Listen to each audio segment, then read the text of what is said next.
우리 하나님의 평화가 사랑하는 성도님들과 함께 하시기를 축복합니다. 소요리 문답 9번째 시간 2020년 11월 15일 주간 가정예배 사람을 창조하심 함께 상고하겠습니다. 창세기 1장 26절에서 28절까지 말씀입니다. 함께 봉독합니다. 하나님이 이르시되 우리의 형상을 따라 우리의 모양대로 우리가 사람을 만들고 그들로 바다의 물고기와 하늘의 새와 가축과 온 땅과 땅에 기는 모든 것을 다스리게 하자 하시고 하나님이 자기 형상 곧 하나님의 형상대로 사람을 창조하시되 남자와 여자를 창조하시고 하나님이 그들에게 복을 주시며 하나님이 그들에게 이르시되 생육하고 번성하여 땅에 충만하라 땅을 정복하라 바다의 물고기와 하늘의 새와 땅에 움직이는 모든 생물을 다스리라 하시니라. 아멘. 소요리 문답 9번째 시간 사람을 창조하심, 우리 창조에 대해서 같이 말씀 나눕니다. 지금 하나님에 대해 제 4번째 질문부터 12번째 질문이 하나님에 관한 질문들입니다. 그 하나님의 존재에 대해서 4번째, 5번째, 6번째 질문을 했고요. 지지난주에 이르러 우리는 작정에 대해서 하나님께서 일어날 모든 일들에 대해 미리 정하신 것이 무엇인지 그리고 그 작정의 실행을 창조하시는 것으로 드러내신다. 그리고 그 창조는 무엇인지 지난주에 함께 말씀 나눴고요. 오늘은 특별히 하나님의 형상으로 지음받은 사람의 창조에 대해 함께 말씀 나눕니다. 제가 소요리 문답 10번째 질문입니다. 하나님은 사람을 어떻게 창조하셨습니까? 하나님은 사람을 남자와 여자로 창조하시되 지식과 의와 거룩함에 있어서 하나님의 형상을 따라 창조하시고 모든 피조물들을 주관하게 하셨습니다. 이게 대답입니다. 사람의 창조에 크게 3가지 카테고리가 있다면 첫 번째는 하나님께서 사람을 만드실 때 남자와 여자로 창조하셨다는 것, 둘째로 지식과 의와 거룩에 있어서 하나님의 형상을 따라 사람을 창조하셨다는 것, 그리고 이 사람을 통해 피조물들을 지배하게 하시도록 창조하셨다는 거죠. 첫 번째, 인간의 창조에 대해서 볼게요. 인간의 창조의 기원, 즉 사람의 처음은 어디서부터냐? 성경은요, 하나님의 창조라는 관점에서 설명하고 있어요. 인간 창조는 하나님의 창조 사역에 있어서 최고 절정이지요. 모든 피조물들을 만드시고 그 피조물을 다스리고 그리고 그 피조물 가운데 살도록 인간을 가장 마지막에 그것도 다른 피조물과 달리 하나님의 형상으로 지었다라고 성경은 이야기하고 있습니다. 하나님이 왜 인간을 창조하셨느냐? 그것은 하나님은 인간을 만드실 필요가 없어요. 그러니까 인간이 필요해서 만드신 것이 아니라 하나님은 그의 영광을 위해 우리를 지으셨다 말하고 있어요. 그러므로 인간이 살아가는 목적 또한 우리를 지으신 목적을 드리는 것이고 바로 하나님을 영화롭게 하는 것이 우리 인간의 만드신 목적이기도 합니다. 그래서 인간 창조의 특징을 알아보면요. 먼저 인간의 창조는요. 삼위일체 하나님이 신성한 협의 후에 일어났다는 거예요. 성부 하나님, 성자 예수님, 성령 하나님께서 함께 사람을 만드시고자 협의하셨어요. 창세기 1장 26절에 하나님이 이르시되 우리의 형상을 따라 우리의 모양대로 우리가 사람을 만들고 인간을 만드시는 그 모든 사역에 있어 하나님께서 성삼위 하나님께서 실제 협의하셨다라는 사실. 두 번째, 다른 모든 피조물들은 그저 말씀으로 창조하셨는데 인간만이 흙으로 빚으시고 코에 생기를 넣으시는 놀라운 직접적인 창조 사역을 하셨다는 것. 또 인간 창조의 특징의 3번째는 하나님의 형상을 따라 창조되었다는 것. 이 형상은 좀 뒤에 다시 자세히 설명하도록 하겠습니다. 4번째, 인간은 다른 피조물과 달리 2 요소로 구성되어 있어요. 하나님께서는 창세기 2장 7절에 여호와 하나님이 땅의 흙으로 사람을 지으시고 생기를 그 코에 불어넣으시니 사람이 생명이 되니라 말하고 있어요. 자, 인간은 영혼과 육신으로 구성된 독특한 존재예요. 인간은 흙에 생기를 불어넣으셔서 생명이 되었다. 성경은 이야기하고 있죠. 다른 피조물은 한 가지 요소로만 구성되어 있어요. 천사는 영혼, 짐승 및 식물들은 육신과 물질로만 그렇게 이루어져 있죠. 그런데 인간은 그렇지 않다는 거예요. 자, 인간 창조의 특징 다섯 번째는 하나님은 인간을 창조하고 즉시 고귀한 위치를 부여하셨어요. 창세기 1장 28절에 그들에게 복 주시며 그들에게 이르시되 생육하고 번성하여 땅에 충만하라, 땅을 정복하라, 바다의 물고기와 하늘의 새와 땅에 움직이는 모든 생물을 다스리라 라고 하나님이 명령하시는 거죠. 세상을, 피조세계를 다스리라고 하시는 하나님이 만드신 이 창조세계를 인간에게 맡기신 거예요. 그래서 인간의 지위는 창조되는 즉시 청지기의 역할, 그리고 만물의 영장으로서 세상을 다스려야 될 책임과 능력이, 위치가 부여되는 거죠. 자, 남자와 여자로 하나님이 인간을 창조하십니다. 창세기 1장 27절에는 하나님께서 그 형상대로 남자와 여자를 창조하셨다. 두 번째, 사람이 혼자 사는 것을 좋지 않다고 보신 하나님은 아담의 갈빗대로 여자를 만드시고 돕는 배필이 되게 하셨어요. 하나님의 삼위일체 하나님께서는 외로우신 것도 아니고 존재하심에 있어서 홀로 거하시는 게 아니라 삼위가 함께 거하시는데 인간은 아담 혼자 있는 것이 좋지 않다고, 창조의 하나님의 존재 스타일과는 전혀 달라서 좋지 않다고 여기셨고 갈빗대를 취하여 여자를 만드셔 돕는 배필이 되도록 하나님께서 허락해 주신 거죠. 창조하신 거죠. 자, 아담의 고백을 보면 너무나 귀해요. 밑에 세번역 성경을 저는 너무 즐겨 보는데요. 창세기 2장 23절을 세번역으로 우리 같이 읽어볼게요. 그때에 그 남자가 말하였다. 이제야 나타났구나. 이 사람 뼈도 나의 뼈, 살도 나의 살. 남자에게서 나왔으니 여자라고 부를 것이다.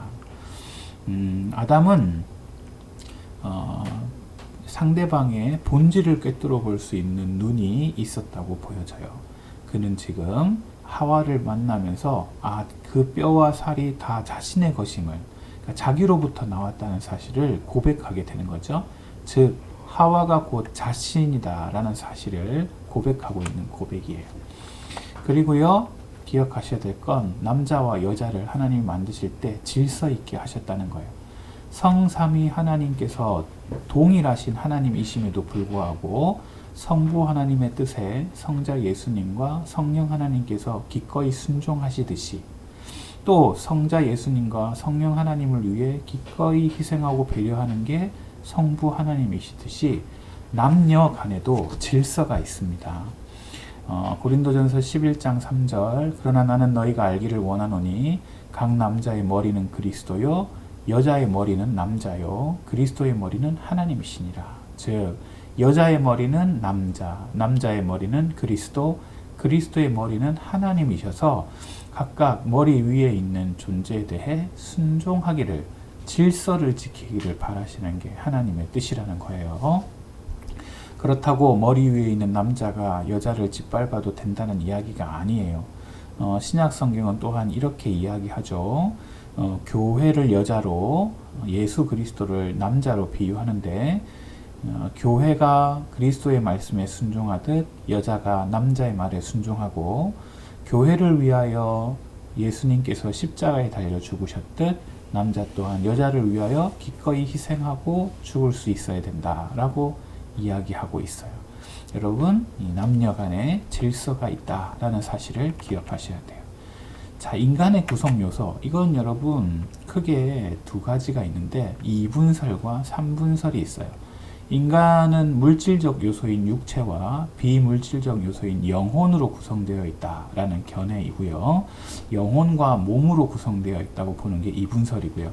3분설은 뭐냐? 영과 혼을 또 따로 떼어서 하나님의 자리, 영적인 것이 거하는 영, 그리고 동물적인 지혜와 지식이 포함되어 있는 게 혼, 인간의 몸을 육체, 이렇게 3분설을 이야기하기도 하는데요. 성경에 2분설과 3분설 이야기가 모두 나오기는 하나 대체적으로 성경은 2분설을 주장하고 있습니다. 이 둘은 죽음을 통해서만 분리된다는 거죠. 자, 그렇다면 하나님의 형상으로 지음받았다는 인간은 무슨 뜻일까요? 하나님께서 눈, 코, 입이 있으셔서 우리에게 눈, 코, 입을 주셨다는 이야기가 아니에요. 형상과 모양이라는 단어가 동의어로 사용되었고요. 근본적으로 하나님의 형상과 모양을 닮았다라는 것은 하나님의 반영으로 우리가 만들어졌다는 거예요. 하나님의 요소, 하나님의 공유적인 속성을 인간에게 함께 공유하시면서 인간을 만드셨다라는 뜻이 형상과 모양에 따라 창조하셨다는 뜻이에요. 자, 하나님을 닮은 구체적인 모습은 뭐가 있을까요? 크게 5가지로 나뉜다면 도덕적인 면, 영적인 면, 정신적인 면, 관계적인 면, 육체적인 면이에요. 인간은 도덕적으로 하나님의 도덕성을 반영하여 창조되었기 때문에 하나님 앞에 윤리적으로 도덕적으로 책임을 지고 옳고 그름에 대한 내적인 감각을 본능적으로 가지고 있어요. 그래서 남을 판단하기도 하는 잘못된 일을 하기도 하나 우리 안에 옳은 것, 선한 것, 잘못된 것, 악한 것을 구별해낼 수 있는 내적 감각이 하나님의 형상이 반영된 것이다 라고 이야기하고요. 영적인 면, 인간에게는 인격적으로 하나님과 교제하도록 영적인 것과 교제하도록 이렇게 영이신 하나님이 반영된 거다라고 이야기하기도 하고요. 그 형상과 모양에 있어서 정신적인 면을 반영하셨다라는 얘기도 있어요. 인간은 이성적이고 도덕적인 존재들로서 지능을 가지고 생각할 수 있고 의지를 가지고 욕구를 추구할 수 있는 이런 정신적인 면을 반영받았다. 형상과 모양이다 라고 이야기하기도 하고요. 관계적인 면, 하나님께서 홀로 거하시는 것이 아니라 성삼위일체로 거하시고 또 모든 피조물들과 관계하듯이 인간도 혼자 거할 수 있는 것이 아니라 피조 세계를 다스리는 권세를 받았을 뿐 아니라 결혼이나 교회 공동체나 또 직장에서나 연합과 교통을 통해 이 삼위일체의 관계를 반영하도록 우리가 지음받았다. 이렇게 이야기합니다. 인간이 사회적 동물이다 라고 말하는 것도 그와 맥락을 같이 할 수 있죠. 마지막으로 육체적인 면을 반영받았다 라고 하는 것은 인간의 몸은 영혼을 담기에 적합한 기관과 도구로서 하나님이 만드셨고 피조물 특히 동물들에 대한 지배권을 행사할 수 있도록 하시고 또 예수님이 재림하실 때 우리의 몸 자체가 영광스럽게 변화되도록 하나님이 만드셨다는 거예요. 자, 그렇다면 우리의 삶 속에서 하나님의 형상을 어떻게 나타낼 수 있을까요? 첫째, 우리의 내면이 날마다 하나님의 형상을 반영해 나가야 한다는 것. 하나님이 날 지으신 것이 하나님의 형상을 따라 나를 지으셨다는 사실을 알고 죄로 인하여 타락한 부분이 있으나 그리스도로 인하여 다시 그 형상을 회복하는 일에 우리가 수고를 해야 된다. 두 번째, 우리는 다른 사람과의 관계에서 하나님의 형상을 반영해 나가도록 하나님께서 삼위일체로 또 피조물과 관계하시기는 선함으로 관계하시듯 오늘 우리의 관계 속에서도 이런 하나님의 형상을 반영해 나가야 된다는 것.